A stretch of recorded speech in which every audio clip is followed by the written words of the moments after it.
นี่เป็นซุ้มให้เบิ่งเนาะเพิ่นเฮ็ดเดี๋ยวสิเข้าไปทางข้างพุ่นแล้วก็สิเข้าไปทางในอันนี้คือทางด้านลุ่มเนาะพี่น้องเด้อด้านล่างเนาะนี่แหละพี่น้องตะกี้นะฝนมันลงมานี่ตักน้ำนี่เดียวนี่แล้วนี่มาบีบพวกแลไหลแล้วก็ตักแล้วบัดนี้ก็สิอีกบ่ดนก็สิสบายแล้วสิบ่ได้ตักน้ำอีกแล้วบัดนี้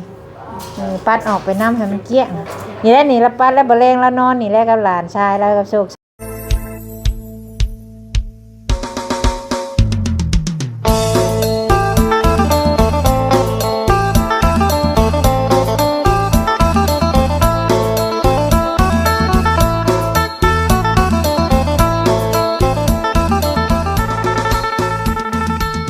ดีเด้อสบายดีพี่น้อง FC สุคนเนาะว่า FC ทั้งฝั่งลาวฝั่งไทยและต่างประเทศยินดีต้อนรับเข้าสู่ช่องสาวบุญมาบ้านเฮาคือเก่าเด้อพี่น้องเด้อมาพบกันในยามแลงพี่น้องเอ้ยมื้อเช้านี้หรือว่ามื้อเว้นนี้เนาะได้อัปเดตให้เบิ่งทางสร้างเพิ่นกำลังดึงแพงโครงหลังคาขึ้นไปเนาะขึ้นแล้วพี่น้องเอ้ยมื้อนี้ก็สิอัปเดตให้เบิ่งตอนนี้เพิ่นเอาขึ้นเบิ่แล้วพี่น้องกำลังสิย้ายข่าวตอนนี้คือว่าก็ไว้เติบอยู่พี่น้องเอ้ยเติบพี่น้องเอ้ยมื้อนี้ก็เป็นมื้อที่ว่าอากาศร้อนพี่น้องนี่แหละเพิ่นว่าอากาศร้อนในกลางเดือนเมษาพี่น้องใกล้สิฮอดสงกรานต์เนี่ยอากาศร้อนอบอ้าวมื้อนี้พี่น้องเอ้ยหน้าหมาหน้าได้หน้าดำมันร้อนแฮงพี่น้องเอ้ยคือว่ามื้อนี้พี่น้องเนาะก่อนสิไปอัปเดตมื้อนี้ก็มีทางสบุญก็ดีใจหลายที่มีทางเอื้อยอ้ายเพิ่นยื่นมือเข้ามาช่วยเนาะที่ว่าเฮ็ดให้ทางครอบครัวของสบุญบ่คิดบ่ฝันว่าเพิ่นสิมาช่วยตัวเองพี่น้องเอ้ยเคยแต่ให้เฮาไปเป็นสะพานบุญให้เพิ่นก็ช่วยมาหลายเพิ่นก็ช่วยเนาะนี่แหละนี่นับแต่แบบนี้แหละเพิ่นช่วยมาหลายก็บ่คิดว่าเพิ่นก็เคยช่วยแต่แนวอื่นแต่ว่าเรื่องเฮือนเรื่องซ่านเฮาก็บ่คิดพี่น้องเพราะว่าเฮือนเฮามันหัวมาหลายปีเพราะว่าทางเฮือนสบุญนี่ตั้งมาได้26ปีพี่น้องเนาะเฮือนของสบุญนี่ตั้งมาได้26ปีแล้วหลังมันก็หัวมีหลายคนเพิ่นก็ถามอีเสียดายเด้คือบ่เฮ็ด2ชั้นจังซั่นจังซี่คือบางคนก็ว่า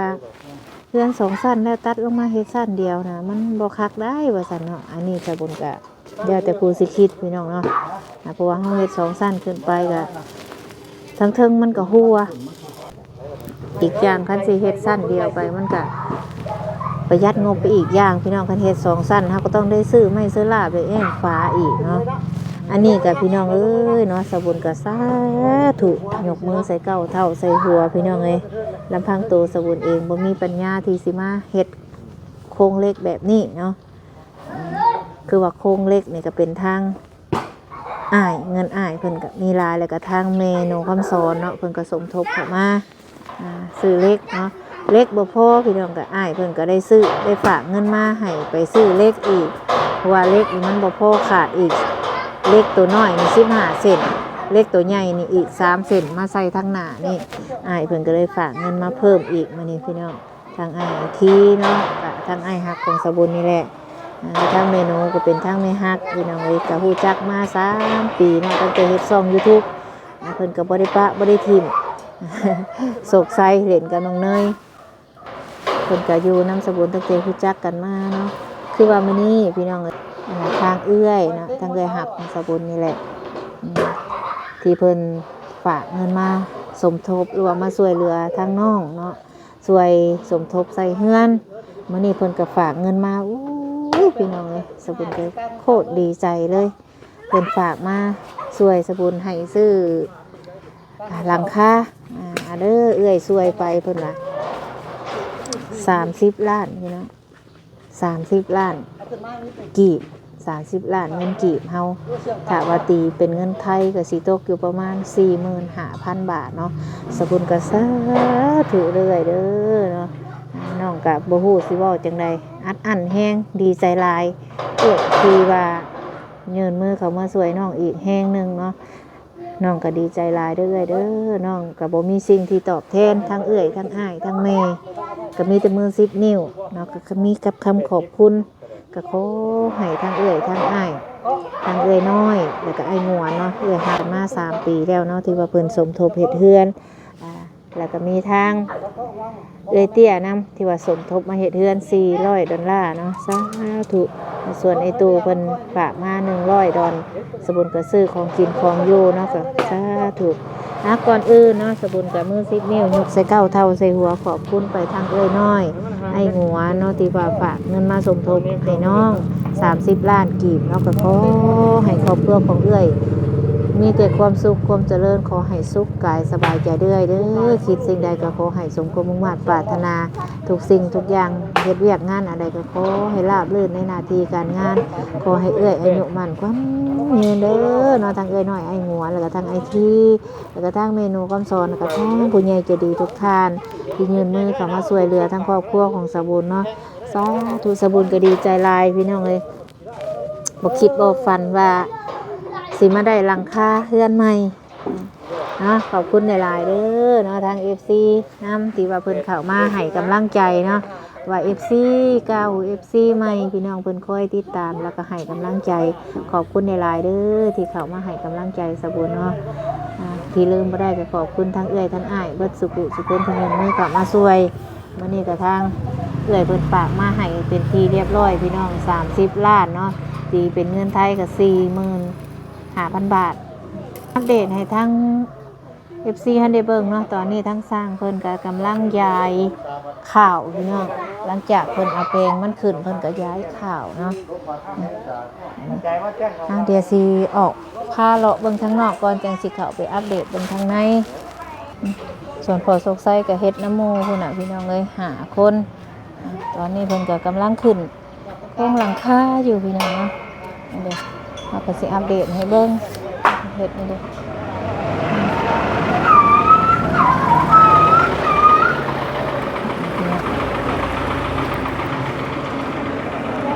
คำได้แต่ว่าเพิ่นยังบ่ลงพี่น้องเลยคำแล้วอันนี้ก็คือเอาให้เบิ่งด้านหน้าเนาะส่วนทั้งหน้านี่เป็นหลังคาเก่าพี่น้องสิเอาหลังใหญ่ก่อนมื้ออื่นนี่สิไปซื้อไม้ชะล่าซื้อหลังคาเนาะพอดีทางเอื้อยเพิ่นฝากมาแล้วพี่น้องเอ้ยเอาตัวหลังใหญ่ก่อนหลังน้อยจังหลังเพิ่นย่านฝนตกพี่น้องย่านเฮาบ่มีหม่องอยู่หม่องเซาถ้าเบิ่งไว้น้ำกันพี่น้องบัดมันแล้วสิออกมาจังใดเนาะบางคนกลายมากสูงแท้สูงหัวบางคนก็ได้เขาท่วงเขาถามมานะพี่น้องเนาะนี่ก็คือทางด้านหน้าเด้อพี่น้องเด้อเนาะเดี๋ยวสีซุ่มเข้าไปใกล้ๆเด้ประมาณนี้พี่น้องนี่ก็ซุ่มให้เบิ่งเนาะเพิ่นเฮ็ดเดี๋ยวสิเข้าไปทั้งข้างพุ่นแล้วก็สิเข้าไปทางในเพราะว่าอากาศมันร้อนช่วงนะเพิ่นก็เลยพากันเฮ็ดค่ำนี่พี่น้องเอ้ยเป็นยังนะเดี๋ยวสิ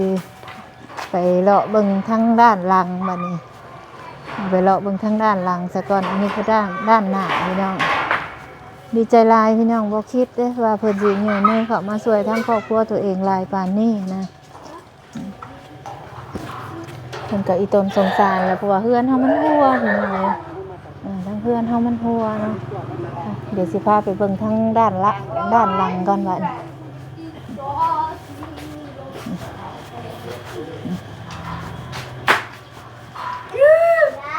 นี่แหละพี่น้องทางด้านหลังเฮาก็สิประมาณนี้เนาะ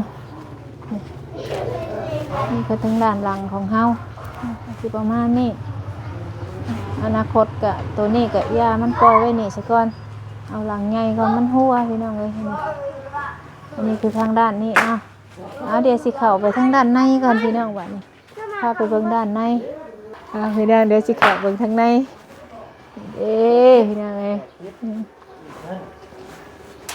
เพิ่นเจาะข่าวไว้เพิ่นว่าอันนี้คือทางด้านลุ่มเด้อพี่น้องเด้อด้านล่างเนาะไปสิหาอะไรเนาะเอาแล้วถ้าว่าเป็นสิหามันก็ต้องตัวไว้บ่ยอมลงเนาะมีแต่ประตูเฮานี่แหละพี่น้องนี่เมื่อละบ่ลูกหลานนะพี่น้องเบิ่งอันนี้คือทางด้านนี้พี่น้องเอ้ยโอ้ค่ำแล้วบ่ลงบ่ บัดตอนค่ำบัดตอนเย็นบัดค่ำช้าเนาะ เช็ดงานโอ้จ้ะ เฮ็ดงานโอบ่ต่างเด้อ โอ้จ้ะ นี่ทางป้าเล่พี่น้องเอ้ย แรกที่ว่า ป้าบ่อนนี่แหละบ่อนป้าเคยตักน้ำสบายดีแน่ป้า สบายดีบ้านนี่ล่ะ นี่แหละพี่น้องตะกี้นะฝนมันลงมานี่ ตักน้ำนี่เดียวนี่แล้วนี่มาบีบ พวกแล้วไหลแล้วก็ตักแล้วบัดนี้บัดนี้ก็สิอีกบ่ดนก็สิสบายแล้วสิบ่ได้ตักน้ำอีกแล้วบัดนี้ปัดออกไปน้ำให้มันเกลี้ยงนี่แหละนี่ละปัดแล้วบ่แรงแล้วนอนนี่แหละกับหลานชายแล้วกับโชคชัยน้อย หลานชายอยู่เฮ็ดหยังเที่ยวอ่ะ นอนกับป้ากลางมุ้งแต่แยะอยู่นะบัดแล้วก็ฮักนี่เอาผ้ามาชุบน้ำเช็ดออกบัดนี้ เอาไปซบก่อน แม่นนี่แหละพี่น้องเอ้ยป้าก็จังได๋ก็ได้สำบายเราฝนตกก็สิบ่ได้แตะเก่านี่พี่น้องเอ้ยฝนตกนี่ป้าเด้อพากันลูกแล้ว ตีหมูนอนสบายบ่ สำหรับฝนตกนี่ลุกมาแล้วแหละบ่ได้นอนเป็นสุขแล้วคันฝนตกบ่กล้านอนคันนอนก็น้ำไหลเข้าห้องเลยแล้วนี่คือห้องสบุญนอนนี่ก็บ่ได้ติดไฟดอกไฟดานดอกพี่น้องเอ้ยนอนห้องพัดลมนี่แหละนี่มีพัดลมตัวนึงนอนอยู่ในห้องนี่พี่น้องเอ้ยนี่แหละเรือนซานลานแป้นก็คือที่เห็นนี่แหละ แต่หัวมันได้บ่โอ้โหมันบ่ได้มักกันให้ได้กันแม่นกัน ตอนนี้เพิ่นกำลังย้ายข่าวพี่น้องเพิ่นสิย้ายเมียนซะก่อนว่าซั่น เดี๋ยวบ่ต้องเชื่อมทุนนึงเล็กนึงกัน โอ้ยมันหยังเนาะบัดแดดอ่อนพัดค่ำช้าพี่น้องเอ้ยบางเว้นนั่นจนว่าจะพ่นอยากห้าปุ้นท้องปุ้นใส่เด้อนี่ได้ครับปัดแล้วใส่กระสอบนี่ควันพี่น้องเอ้ยสั่นอัดปากก่อนพอให้มันเป็นอีกกันพี่น้องโอ้ตอนนี้เพิ่นก็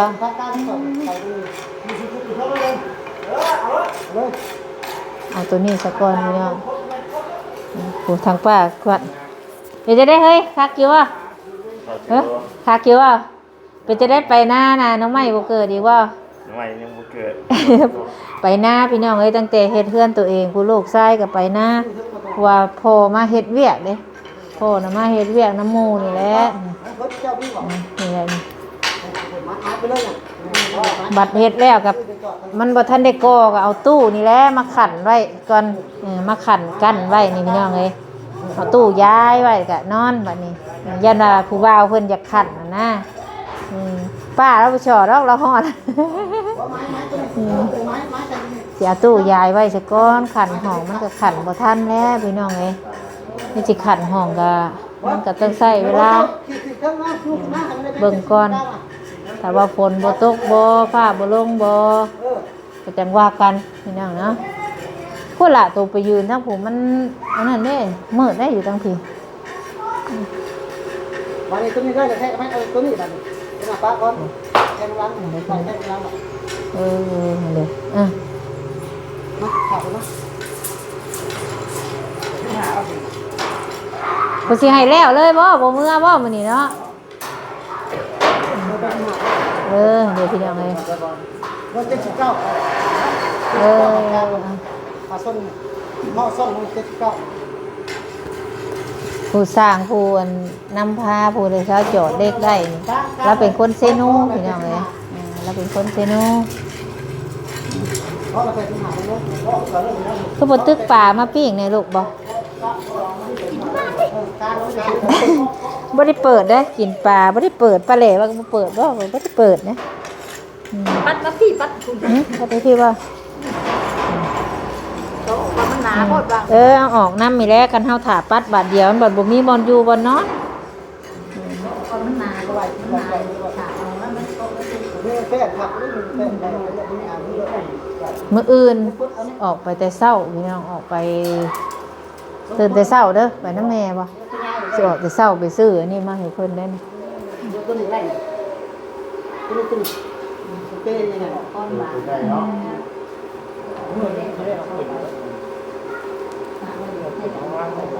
ทางพี่นี่แหละพี่น้องเฮาสิให้เพิ่นนั่นเทคานทับบอลนี่ เขาใส่เพิ่นเทคานทับบนนี้แล้วก็จังใส่เพิ่นก่อขึ้นไปเลยมื้อนี้เทคานทับบนนี้ก่อนเพราะว่าเฮาย่ามันหักนะพี่น้องเนาะเทคานนี่แล้วก็เทคานหั่นแล้วก็อ้อมนี้ว่าย่ามันหักเพราะว่าเฮือนเฮาฝาเฮือนเฮานี่มันว่าเฮาทับเด้เฮาทับพากันขึ้นเทิงไปเลยพี่น้องเอ้ยเพิ่นบอกว่านะไม่เล็กนี่บ่พอ15โตตัวน้อยใส่ตัวพุ่นแหละตัวใหญ่เอาอีก3เพิ่นว่าก็พอดีทางอ้ายเพิ่นฝากมาตื่มให้แล้วพี่น้องเนาะเบิ่งป้าเอ้ยว่าต้องจับการพลอยแต่ย่านแจ้งอยู่บ่ล่ะ ถึงฟอยถึงผ้าแล้ว วันนี้นั่นทางเอื้อยเพิ่นเอาปะก่อนเอื้อยผู้ที่เพิ่นนั่นมาบ้านเฮาหั่นแหละเพิ่นฝากเงินมาช่วยนี่30ล้านพุ่นแหละ ผักหลายดีเนี่ยโอ้ยดีมุกดีใจเด้เนาะ เคยได้บายอยู่บ่เงิน30ล้าน บ่เคยได้บายได้ยินแต่เว้าชื่อ ได้ยินแต่ชื่อ ได้ยินแต่ชื่อหังบ่เคยได้บาย เพิ่นฝากมาแล้วยังบ่ได้เอาเนาะทางเอื้อยผู้ที่เพิ่นเคยมาเฮือนมาซ่านเฮาหั่นแหละดีใจพี่น้องไอ้ที่เพิ่นช่วยเนาะ ดีใจให้แล้วจังสิได้นอนสบายบ้านนี้จังสิบ่ได้สระน้ำ แต่เก่าฝนตกฝนลิ้นดิ แต่ก้าวฝนตก เตรียมแล้วพี่น้องไอ้ขาไผแพ้มันแล้ว จัง เนาะ สิบ่ได้นอนสิได้ลงมาเสร็จเฮือนถูเฮือนนี่แหละ โดยมีหลายคนที่ว่ามาช่วยเนาะมีทั้งเอื้อยน้อยไอ้หัวแล้วก็ทั้งไอ้ทีเนาะที่ว่าเพิ่นมาสมทบเรือแต่ว่าเอ้ยน้อยเพิ่นฝากมามื้อนี้30ล้านเนาะไอ้ทีเพิ่นก็ฝากมาให้ซื้อเลขเติมก็200ดอลมื้อนี้ โทษตายสบาย เพิ่นให้ซื้อเลขเติมยันบ่พอเพิ่นน่ะเพิ่นก็ฝากมาให้200ดอลมื้อนี้ทางไอ้ทีเนาะพี่ทางป้าก็ได้เด้อใช้โชคชัยหน่อยเรียกไปทางใดแหละ เซลอยู่นอก ดินอยู่นอกนี่นางไอ้โชคชัย ดินกับนั่นนะมาหาสิปัดได้เลย คือว่ามีตู้2อันเนาะเดี๋ยวพี่น้องโอ้ยจะพักอะไรบ้างเอ้าพี่น้องเนาะเดี๋ยวฮะ พ่ออยู่ พ่อหลังนี่นะพ่อบ่พ่อแต่หลังน้อยพุ่นง่ายเพิ่นให้ซื้อเล ไม่ ย จังเนาะเราบ่อื่นเรา คันแล้วก็มุ่งได้คันแล้วเนี่ยยังแต่ติดไม่เป็นลมใส่อันแล้วพี่น้องเนาะเดี๋ยวคลิปนี้ก็สิขอจบก่อนเนาะพี่น้องเนาะสิขอจบคลิปซะก่อนเนาะขอบคุณเบ่สุขสุคนที่เข้ามาติดตามคอยให้กำลังใจถ้ามื้อพ่อกันในคลิปมื้อหน้าพี่น้องคลิปนี้สำบายดีเด้อ